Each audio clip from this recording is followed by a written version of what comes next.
They say for richer or for poorer. But let's be honest, those vows usually have an invisible expiration date. For Audrey's husband, Grant, that date was October 14th, the day her credit score hit 420 and the foreclosure notice was taped to their front door in plain view of the neighbors. He didn't just leave her, he discarded her like a depreciating asset. He told her she was bad for his brand. But here's the thing about hitting rock bottom. It's the only place solid enough to build a foundation. Grant didn't know that 3 weeks after he walked out, a lawyer from Zurich would land at JFK with a briefcase that would change the global economy and Audrey's life forever. He divorced a waitress. He was about to regret leaving an empress. The silence in the kitchen wasn't peaceful. It was heavy, suffocating, like the air before a tornado touches down. Audrey stared at the bank statement on the granite island, a stark white sheet of paper that effectively declared her life over. The number at the bottom was in parentheses, red and ugly, 42,389 salzols. And that was just the business account. The personal savings were drained. The maxed-out Amex Black card was sitting in a drawer she was too afraid to open. "Audrey?" Grant walked in, adjusting his cufflinks.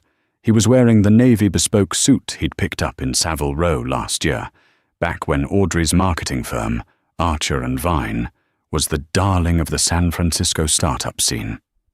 Back before the lawsuit, before the supply chain collapse, before her mother's Alzheimer's care started costing $6,000 a month.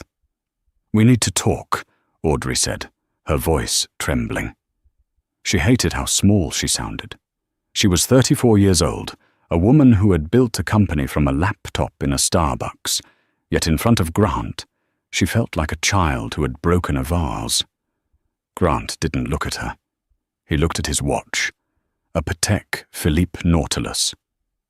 "I can't right now, Aud. I have a breakfast meeting with the partners at Sterling Holloway. If I'm late, it looks sloppy." "They're foreclosing on the house, Grant," she blurted out. He stopped. His hand hovered over his car keys. Finally he turned. His face wasn't filled with shock or sympathy. It was filled with exhaustion, and something worse, disgust. "I told you," he said, his voice terrifyingly calm. "I told you 6 months ago to liquidate the firm. I told you to cut your mother's care expenses and put her in a state facility. You didn't listen." "I couldn't put my mother in a state home, Grant. She wouldn't survive a week." Audrey stood up, gripping the edge of the counter. "And the firm, it's my life. I just needed a bridge loan. If you could just sign as a guarantor." "No." The word hung in the air. "Grant, we are married. We are partners." "We were partners when you were an asset," he said, the mask finally slipping. "Right now, you're a liability. Do you have any idea how embarrassing it is to explain to my board why my wife is being sued for breach of contract? Do you know what it does to my stock options when creditors are calling my office looking for you?" He walked over to the counter, picked up his keys, and looked her dead in the eye. "I'm staying at the Four Seasons tonight. Don't wait up." He walked out. Audrey heard the engine of his Porsche 911 roar to life, a car that cost more than the debt that was currently drowning her. She collapsed onto the floor, the cold tile against her cheek, and for the first time in her life, she didn't just feel broke. She felt worthless. The reality of her situation was a physical weight. Her father was a man she'd never met, a casual fling her mother had in the late 80s while backpacking through Europe. Her mother had raised her on a waitress's salary in Ohio. Audrey had clawed her way up through scholarships and sleepless nights, building Archer & Vine from nothing. She thought she had beaten the odds. She thought marrying Grant, a scion of a Boston banking family, was the finish line. But money doesn't just buy things, it buys distance. And Grant had been distancing himself from the moment the first check bounced. That night, the power was cut. Audrey sat in the dark, lighting a vanilla candle, one of the few luxury items she hadn't sold on eBay yet, and ate peanut butter out of the jar. She fell asleep on the couch, wrapped in a coat, shivering not from the cold, but from the terror of what tomorrow would bring.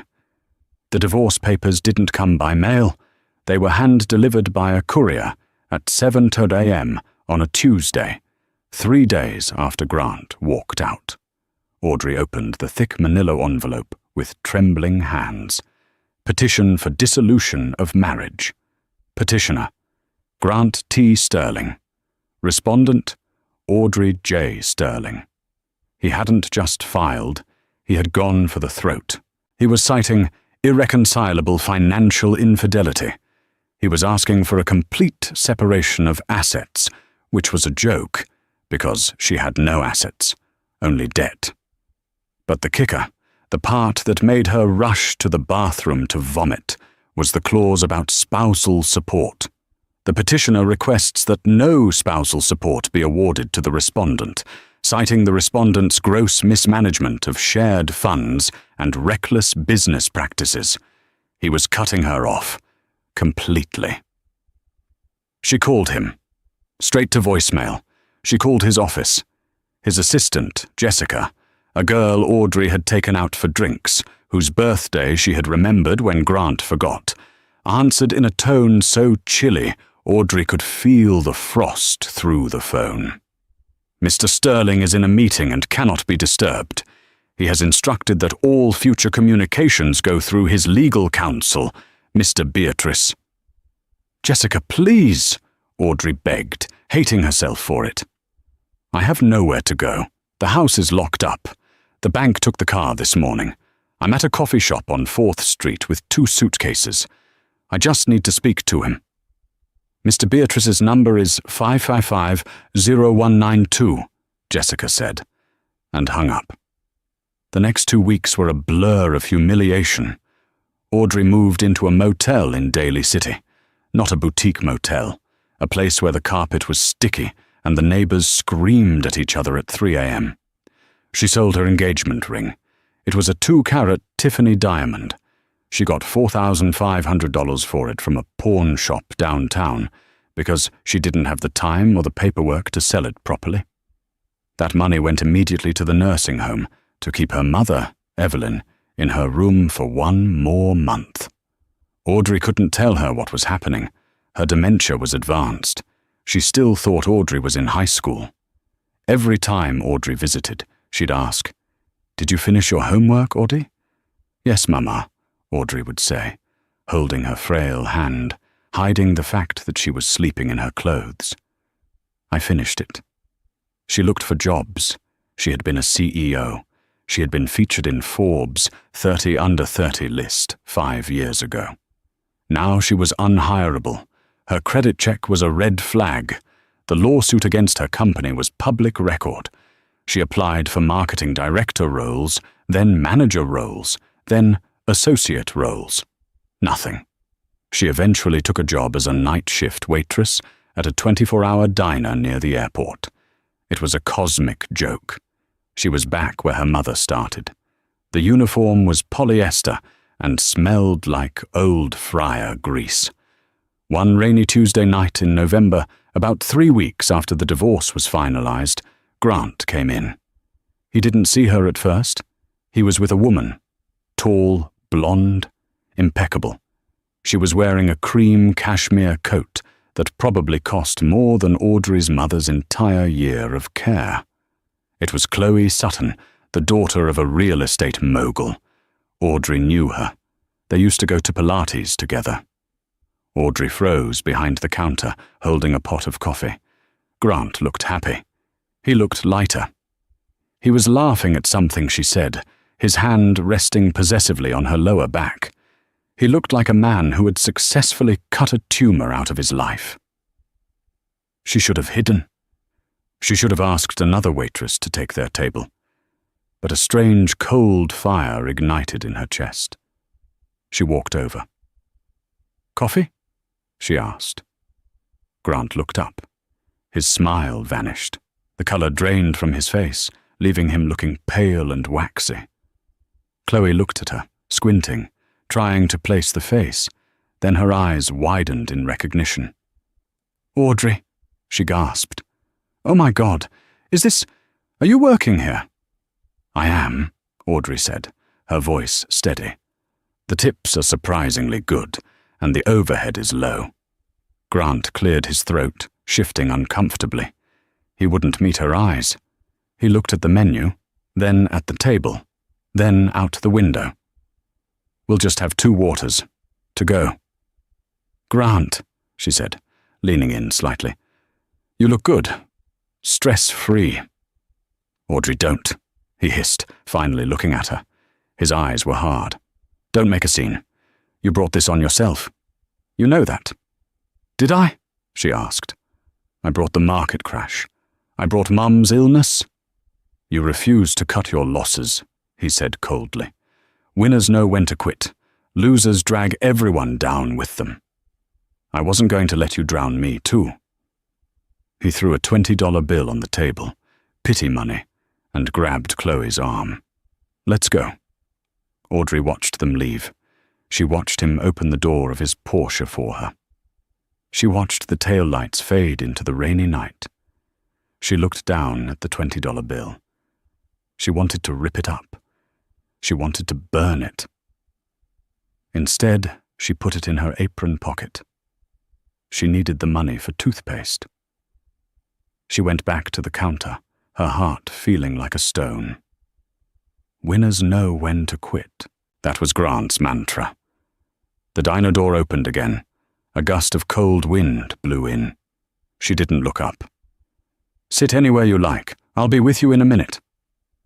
"I am looking for Ms. Audrey Calloway," a deep, accented voice said. Audrey paused. She hadn't used her maiden name, Calloway, in 5 years. She turned around. Standing there was a man who looked like he had taken a wrong turn on his way to a G7 summit. He was older, perhaps in his 60s, wearing a charcoal 3-piece suit that was tailored to within an inch of its life. He had silver hair, wire-rimmed glasses, and he was holding a briefcase made of leather so fine it looked like liquid chocolate. Behind him stood 2 younger men in dark suits, looking like Secret Service agents. The diner went quiet. The line cook stopped scraping the grill. "I'm Audrey Calloway," she said, wiping her hands on her apron. "Who are you? If this is about the bank loan, I already told them." "I am not from the bank, Miss Calloway," the man said. He stepped forward, removing his leather gloves with precise, slow movements. "My name is Arthur Pennyworth. I am the senior executor for the firm, Sterling, Blackwood and Finch, in Zurich." "Zurich?" she frowned. "I don't know anyone in Zurich." "No," Pennyworth said. His eyes were kind, but intense. "But you knew your mother travelled to Europe in 1987, did you not?" Her heart skipped a beat. "Yes." "What is this about?" Pennyworth gestured to the booth Grant had just vacated. "May we sit? This is a matter of extreme sensitivity. And," he glanced at the grease-stained menu, "it regards a substantial change in your circumstances." Audrey sat down. Pennyworth placed the briefcase on the table and clicked the gold latches open. "Ms. Calloway," he began, "5 days ago, a man named Silas Blackwood passed away in his estate in the Swiss Alps. Mr. Blackwood was a very private, very powerful man. He had no wife. He had no legitimate children on public record. However, in his final days, he amended his will to acknowledge a paternity test conducted in secret 36 years ago. He slid a document across the table. It was heavy, cream-colored paper with a wax seal. Silas Blackwood was the majority shareholder of Blackwood Logistics. They control approximately 40% of the maritime shipping lanes in the Northern Hemisphere.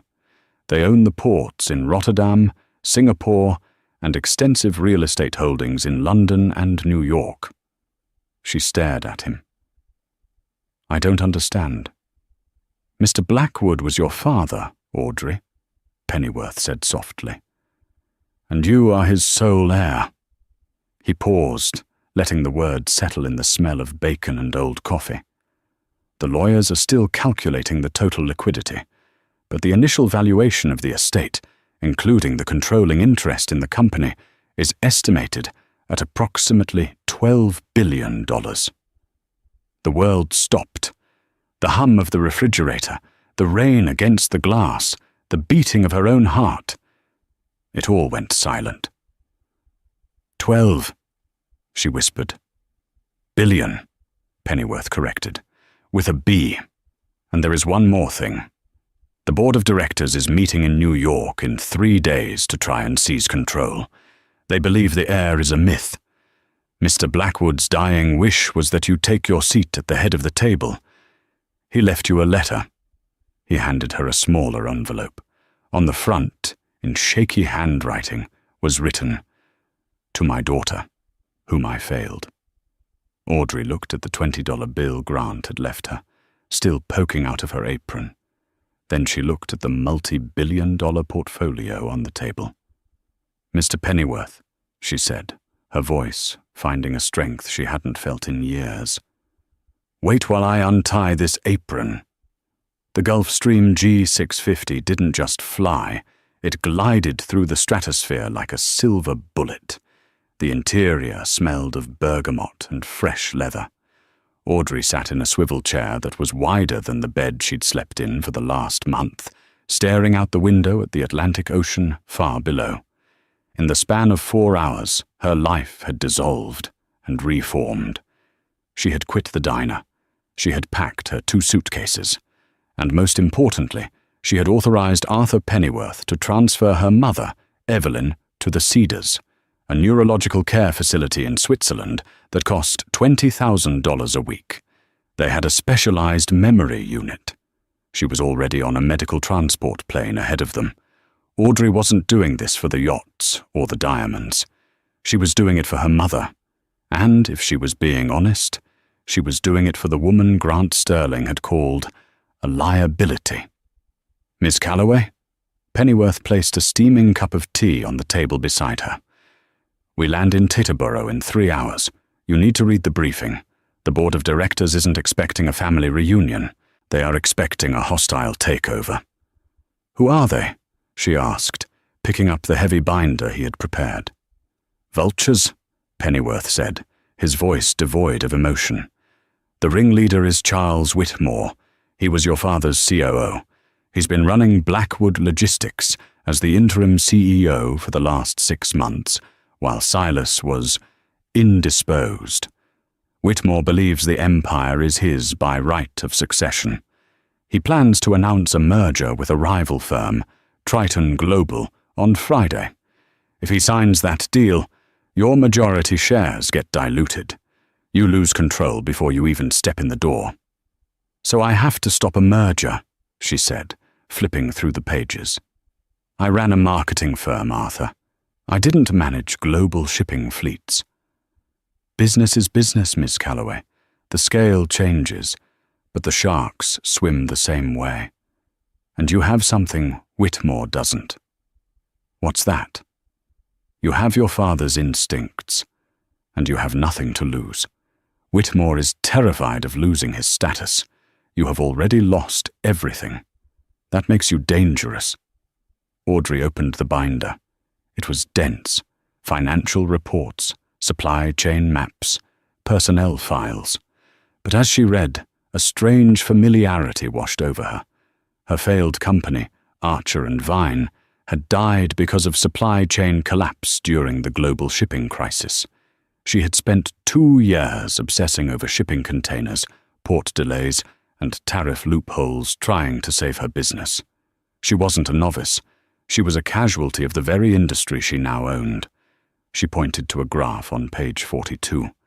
"This margin squeeze here," she said, tapping the paper. "Whitmore is artificially inflating operating costs in the Rotterdam port to lower the stock price. He's trying to make the company look cheaper so Triton Global can buy it at a discount. It's a classic poison pill strategy, but he's doing it to his own company to facilitate a buyout he'll likely get a kickback on. Pennyworth smiled. It was a small, sharp thing. Precisely. Your father knew you were sharp. He watched you, you know, from a distance. If he watched me, she said, the bitterness rising in her throat, then he watched me lose my house. He watched me scrub tables. He watched Grant humiliate me. He did, Pennyworth admitted quietly, and it broke his heart. But Silas had enemies, dangerous ones. If he had claimed you publicly while he was alive, you would have been a target. He wanted you to build your own armor first. He wrote in his letter that he regretted waiting too long. He ran out of time. She touched the letter in her pocket. She hadn't opened it yet. She wasn't ready to hear the voice of a father who had been a ghost her entire life. "We are going to New York," she said, closing the binder. "I need a wardrobe, I need a haircut, and I need to know everyone's weakness in that boardroom." "Already arranged," Pennyworth said. "A stylist will meet us at the penthouse at 432 Park Avenue. You have a stylist, a speech coach, and a forensic accountant waiting." When they landed, the transformation began. It wasn't like the movies where the girl tries on fun dresses to pop music. This was tactical. The stylist, a severe French woman named Solange, didn't ask what Audrey liked. She looked at her bone structure and said, "Power." She cut Audrey's hair into a sharp, asymmetrical bob that highlighted her jawline. She put her in a structured Alexander McQueen suit, charcoal grey, sharp shoulders, no jewellery except a vintage Cartier tank watch that had belonged to Silas. When Audrey looked in the mirror, she didn't see the waitress who smelled like grease. She didn't see the weeping wife begging Grant for a loan. She saw a predator. "One last thing," Pennyworth said, handing her a file. "We did a background check on your ex-husband, as a precaution." She stiffened. "Why?" "Because Charles Whitmore is looking for leverage. He will find out about your divorce. He will try to use your financial failure to prove you are incompetent to lead. We need to control the narrative." Audrey opened the file. It was a list of Grant's recent investments. He was heavily leveraged in tech stocks that were currently tanking, and... She paused. "He's banking with Sterling Holloway," she said. "That's his family firm." "Look closer," Pennyworth said. She squinted at the fine print. Grant's firm had just secured a massive loan to cover their liquidity issues. The loan was underwritten by a private equity arm, Blackwood Capital. She looked up at Pennyworth. "My father's company owns my ex-husband's debt." "Technically you own his debt now," Pennyworth corrected. "Grant Sterling thinks he answers to the bank. In reality, he answers to you." A slow, cold smile spread across her face. It was the first time she had smiled genuinely in months. "Let's go to the meeting," she said. The headquarters of Blackwood Logistics was a 70-story monolith of black glass in Lower Manhattan. It looked like a fortress. The board meeting was scheduled for 9 a.m. It was 9:05 when the elevator doors slid open on the executive floor. Pennyworth walked beside Audrey, flanked by 2 security guards. The receptionist, a young man who looked like he was hired for his cheekbones, stood up in alarm. "Excuse me, you can't be up here. The board is in a closed session." "I am the session," Audrey said, not breaking stride. Pennyworth pushed open the double mahogany doors. The room was vast. A table the length of a bowling lane dominated the center. 12 men and 2 women sat around it. At the head of the table sat Charles Whitmore. He was a bull of a man, red-faced, with silver hair slicked back. He was in the middle of a speech. "And that is why the immediate sale to Triton is our only viable path to stability. Silas is gone. We have no leadership. We need—" He stopped as Audrey walked in. The room went dead silent. "Who the hell are you?" Whitmore barked, standing up. "Security!" "Sit down, Charles," Pennyworth said, his voice cutting through the room like a whip. "And tell security to stand down unless they want to be terminated for obstructing the majority shareholder." Murmurs erupted around the table. "Shareholder? What is this?" Audrey walked to the empty chair at the opposite end of the table, her father's chair. She didn't sit. She placed her hands on the leather backing and looked at them. "My name is Audrey Blackwood Calloway." She lied about the hyphen, but it sounded better. "I am Silas Blackwood's daughter, and as of 72 hours ago, I am the owner of 51% of this company." Whitmore laughed. It was a nervous, hacking sound. "This is absurd. Silas had no children. This is a con." Pennyworth slid a stack of documents down the table. DNA results, verified by 3 independent labs, the last will and testament, notarized in Zurich, and the transfer of deed. Whitmore snatched the papers. As he read, his face turned from red to a pale, sickly grey. He looked up, his eyes narrowing. "Even if this is true," Whitmore sneered, shifting his tactic, "owning shares doesn't make you capable. We are a global logistics firm, not a whatever it is you do. I looked you up, Ms. Calloway. You're a failed marketing consultant from San Francisco. You have a bankruptcy on your record. Your husband divorced you for financial incompetence." The room gasped. She saw the other board members exchanging worried glances. He had done his homework. He was trying to humiliate her, just like Grant had. But he made a mistake. He thought she was ashamed. "You're right, Mr. Whitmore," Audrey said, her voice calm, projecting to the back of the room. "I did fail. My company collapsed because the global supply chain broke. I lost everything because containers were stuck in Long Beach and tariffs tripled overnight." She began to walk slowly around the table, making eye contact with every board member. "I know what it feels like to be the customer on the other end of your inefficiency. I know that under your leadership, Charles, Blackwood Logistics has seen a 14% increase in lost cargo claims. I know that our Rotterdam hub is bleeding money because you refuse to automate the gantry cranes." She stopped behind Whitmore's chair. "You call me incompetent. I spent the last 2 years fighting the mess you helped create. You view these ships as numbers on a spreadsheet. I view them as the lifelines they are. You want to sell to Triton because you don't know how to fix the bleeding. You want a golden parachute."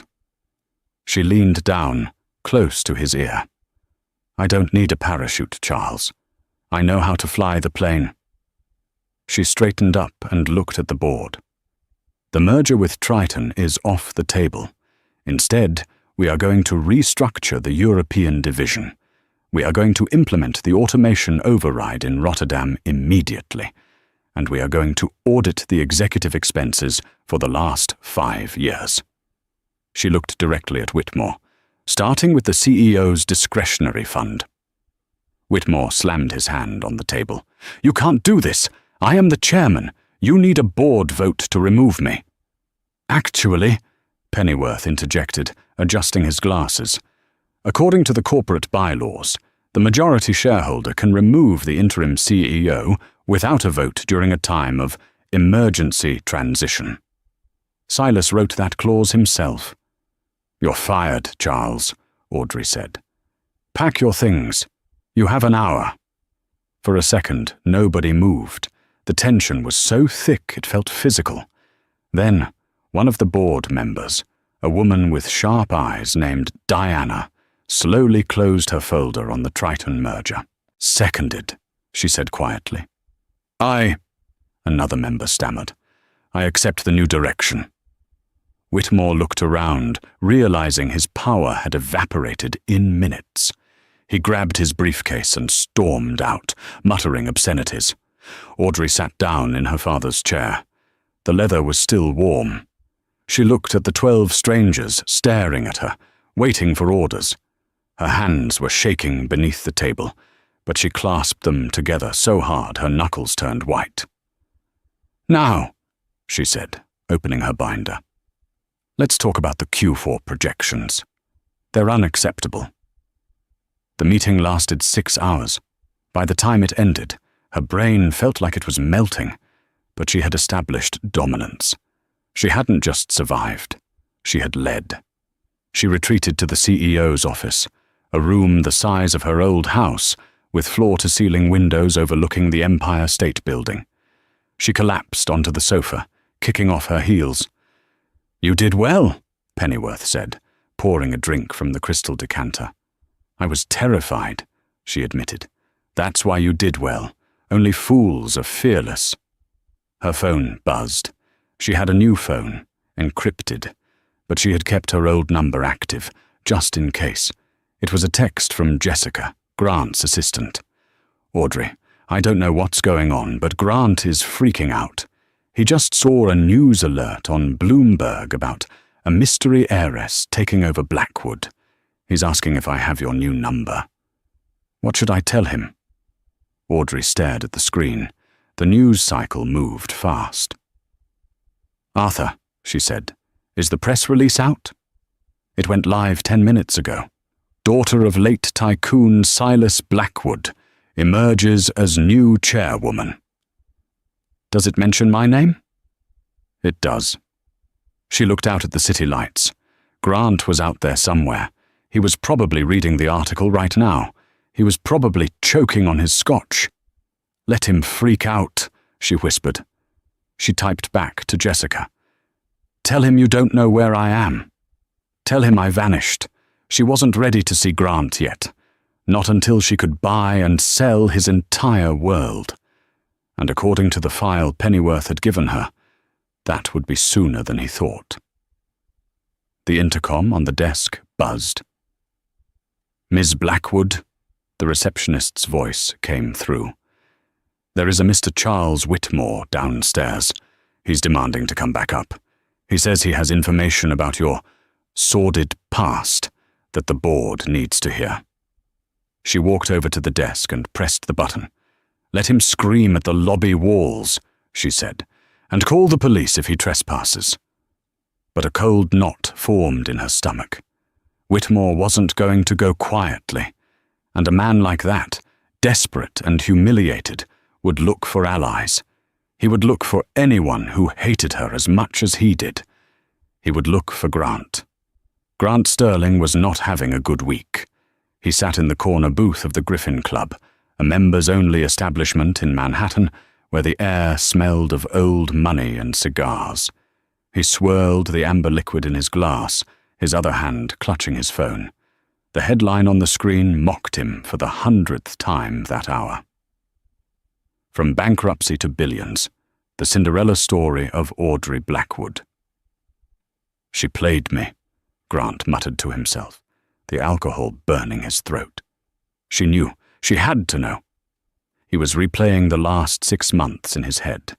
The failed business, the tears, the begging for a loan. It all seemed like a performance now.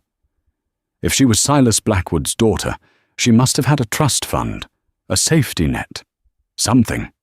She had watched him divorce her, watched him humiliate her, all while sitting on a winning lottery ticket. "Mr. Sterling." Grant looked up. A large man with a flushed face and a suit that looked slightly disheveled stood over him. It was Charles Whitmore. Grant recognized him from the business pages and from the chaotic news reports about the boardroom coup earlier that week. "Do I know you?" Grant asked, though he knew exactly who he was. "We share a mutual problem," Whitmore said, sliding into the booth without waiting for an invitation. He signaled the waiter for a double scotch. "Her name is Audrey." Grant straightened his tie. "I don't discuss my ex-wife with strangers."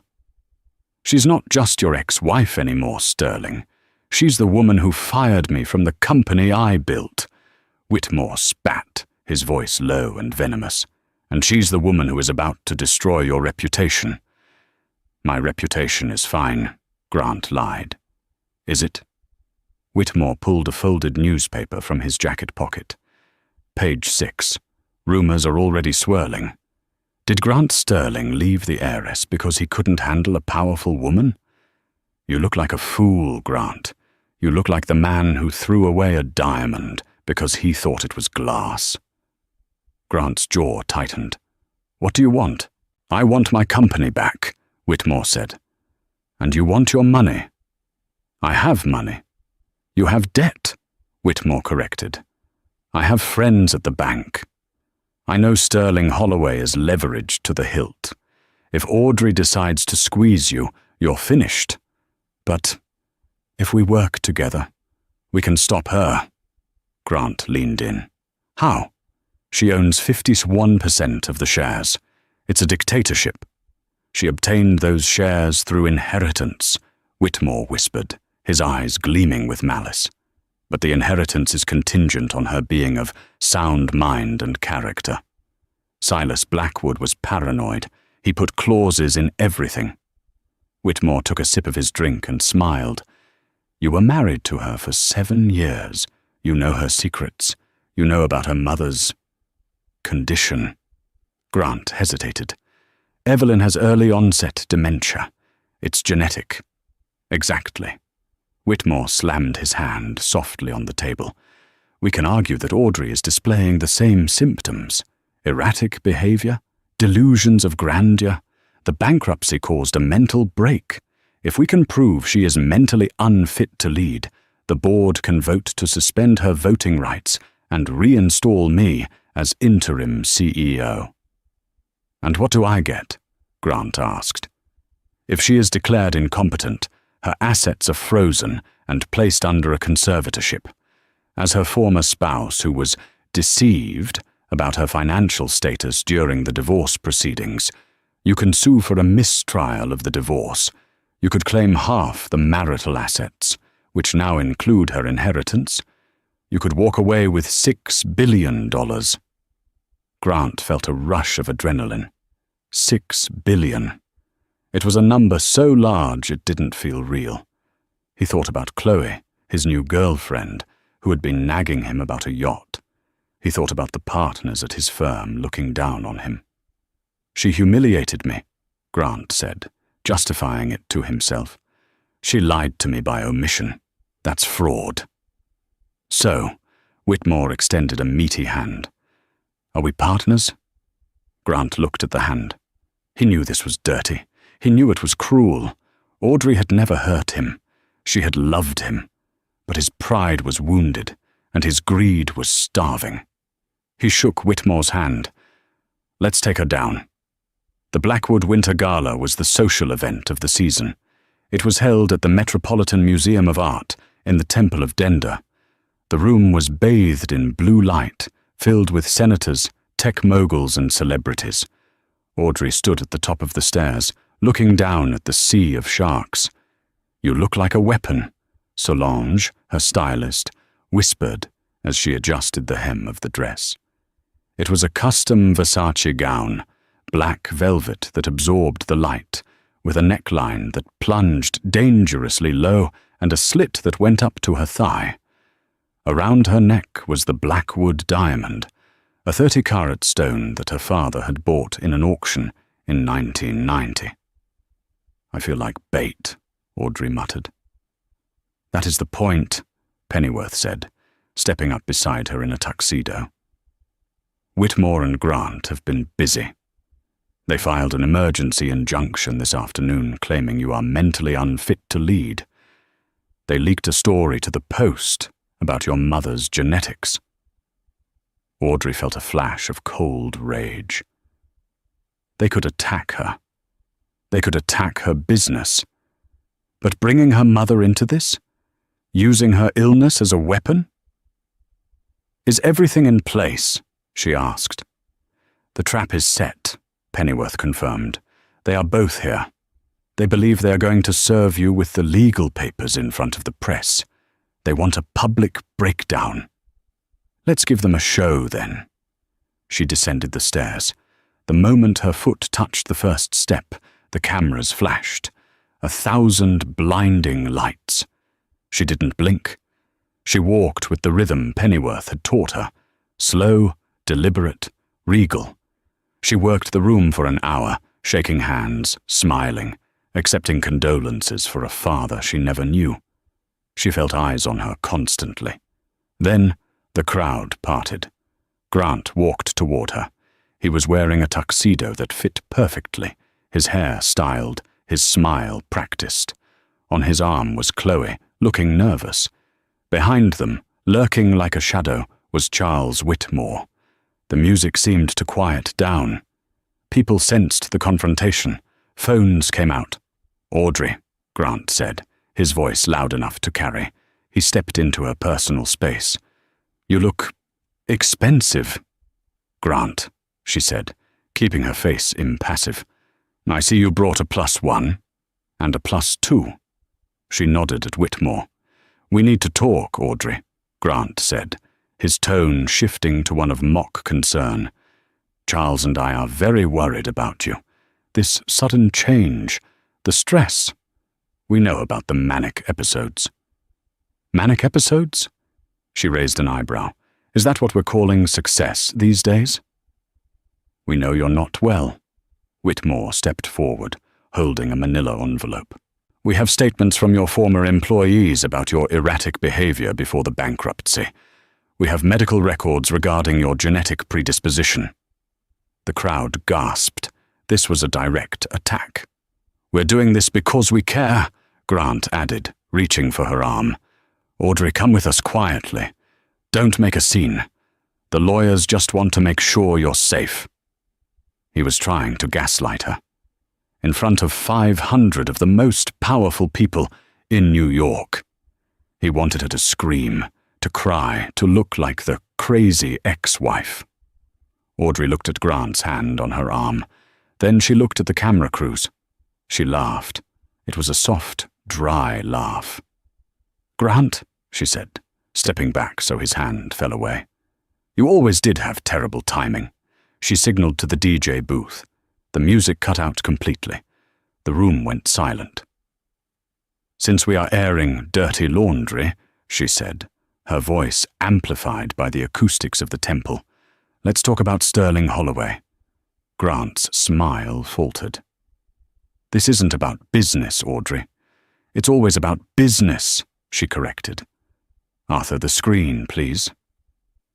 Behind her, on the massive projection wall, usually reserved for art displays, a document appeared.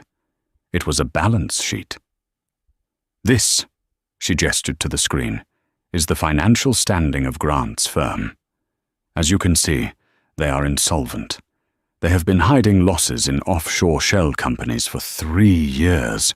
Grant went pale. "That's private information. That's illegal." "It's not illegal if you own the debt," she said coldly.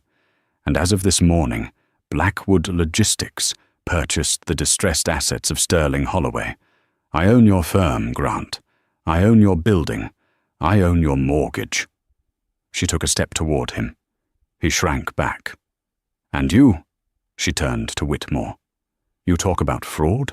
Let's talk about the Port Side Project." Another document flashed on the screen.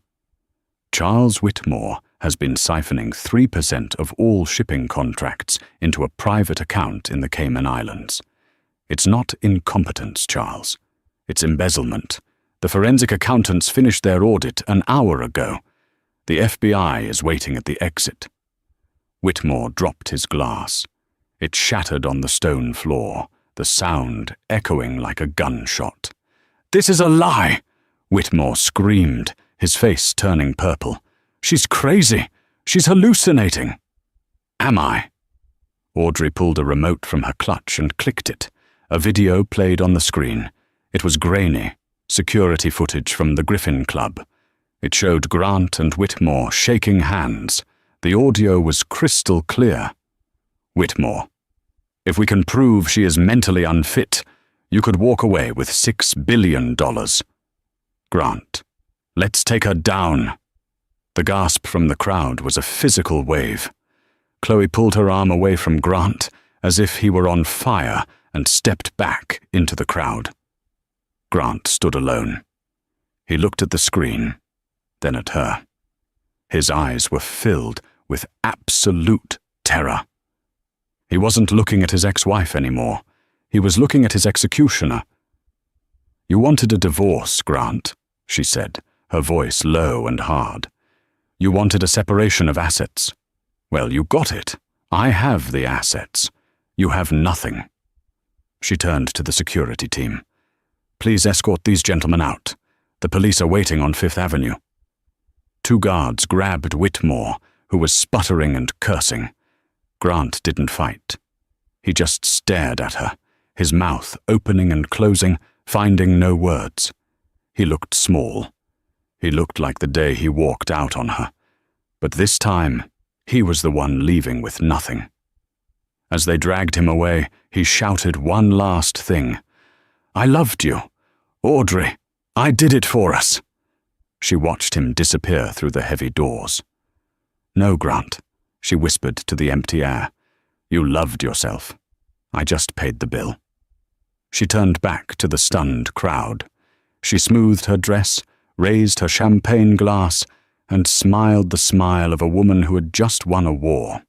"My apologies for the interruption," she said. "Please enjoy the dessert. The tart is excellent." The applause started slowly, then erupted. It wasn't polite applause. It was the applause of people who recognized power. Pennyworth stepped up to her side. "That was theatrical." "It was necessary," she said, her hand trembling slightly now that the adrenaline was fading. "Is it over? With Whitmore and Grant?" "Yes," Pennyworth said. "But the real work? That is just beginning. You just declared war on the old guard, Audrey. They won't forgive this." "Good," she said, taking a sip of champagne. "I'm not looking for forgiveness." Audrey thought the night was over. She thought she had won. But as she walked toward the balcony for some fresh air, a man stepped out from the shadows of an Egyptian pillar. He wasn't a board member. He wasn't a reporter. He was younger, perhaps 30, with dark eyes and a scar running through his left eyebrow. He was wearing a leather jacket over a t-shirt, completely out of place at a gala. "Nice show," he said. His voice was rough, American. "Who are you?" she asked, signaling for security. "Don't bother," he said, raising his hands. "I'm not here to fight. I'm here to deliver a message." "From whom?" "From your father." She froze. "My father is dead." "Silas is dead," the man said. "But he wasn't the only one watching you. He had a partner, a silent partner." He reached into his jacket. Audrey flinched, but he only pulled out a black chess piece. A king. "Whitmore was just a pawn," the stranger said, tossing the piece to her. She caught it reflexively. It was heavy, made of obsidian. "You just cleared the board. Now the real game starts. The syndicate wants a meeting." "The syndicate?" "You didn't think Silas built an empire that big, legally, did you?" The man smirked. "Welcome to the family business, Audrey. Try not to get killed." He hopped over the balcony railing and vanished into the night before she could even scream. She looked down at the black king in her hand. On the bottom, etched in gold, was a single symbol. A serpent eating its own tail. Her father hadn't just left her a company. He had left her a criminal empire. The morning sun hit the floor-to-ceiling windows of the penthouse, but Audrey felt no warmth. She was sitting on the edge of the bed, turning the obsidian chess piece over in her hand. The syndicate. Arthur Pennyworth stood by the door. He looked older today. The victory at the gala had drained him. "You knew," she said. It wasn't a question. "I knew Silas walked a fine line," Pennyworth admitted, stepping into the room. "Blackwood Logistics moves cargo everywhere. Conflict zones, embargoed nations, black sites. When you control 40% of the world's shipping, you don't just deal with governments, Audrey. You deal with the people who buy governments. And this syndicate? They are the silent investors. They ensure the lanes stay open. They ensure the pirates look the other way. In exchange, they use our ships to move. Specialized inventory. She stood up, anger flaring. Drugs? Weapons? Information, Pennyworth said. Servers, prototypes, things that don't exist on paper. Silas wanted out. He spent the last 5 years trying to untangle the company from them. That's why he died. The Heir left the room. He was murdered? It was ruled a heart attack, Pennyworth said carefully. But Silas had the heart of an ox. He was about to expose them. And then he was gone. Audrey walked to the window. The city looked different now. It wasn't a playground of opportunity. It was a grid of traps. She had destroyed Grant. She had destroyed Whitmore, but they were just mosquitoes. She was standing in a tank full of sharks. So, what do they want? She asked. They want to know if you are a partner, like your father was in the beginning, or a liability, like he became at the end. Pennyworth's voice trembled slightly. The man on the balcony. That was a messenger. If you refuse the meeting, they will crash the stock. They will leak documents that send you to federal prison. They will destroy everything you just fought for. She looked at the obsidian king, the symbol of the serpent eating its tail. Ouroboros, the cycle of destruction and rebirth. She could run. She had enough money now to disappear. She could buy an island, move her mother there, and live out her days in safety. But then she thought of Grant's face when he realized she had power. She thought of the way the board members looked at her, with fear and respect. She had spent her whole life being the nice girl, the victim, the waitress cleaning up other people's messes. She wasn't a waitress anymore. "Set up the meeting," she said. Pennyworth's eyes widened. "Audrey, these are dangerous men. You cannot negotiate with them." "I'm not going to negotiate, Arthur." She walked to the mirror. The woman staring back at her was sharp, cold, and beautiful. She wore her scars like diamonds. "I'm going to lead them." 1 week later. The meeting took place on a yacht in international waters. No phones, no names. 5 men and women sat around a glass table. They represented trillions of dollars in shadow assets. The man from the balcony, the one with the scar, stood in the corner, watching.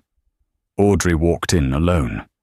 She wore white, a stark contrast to their dark suits. It was a statement. I have nothing to hide. "Miss Blackwood," a woman with a Russian accent said.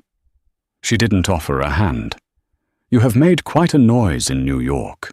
We prefer silence." "Noise is necessary when you are cleaning house," she replied, taking the seat at the head of the table. "You are young," an older American man grunted. "You don't understand the ecosystem. Your father tried to change the terms. It didn't end well." "My father tried to leave," she corrected. "I have no intention of leaving." She placed the obsidian king on the table.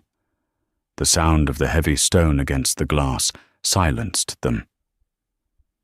"I know what you move through my ports," she said, looking at each of them in turn. "I know about the server farms in Reykjavik. I know about the prototype drones moving through Singapore. You need Blackwood logistics. Without my ships, your network goes dark in 48 hours.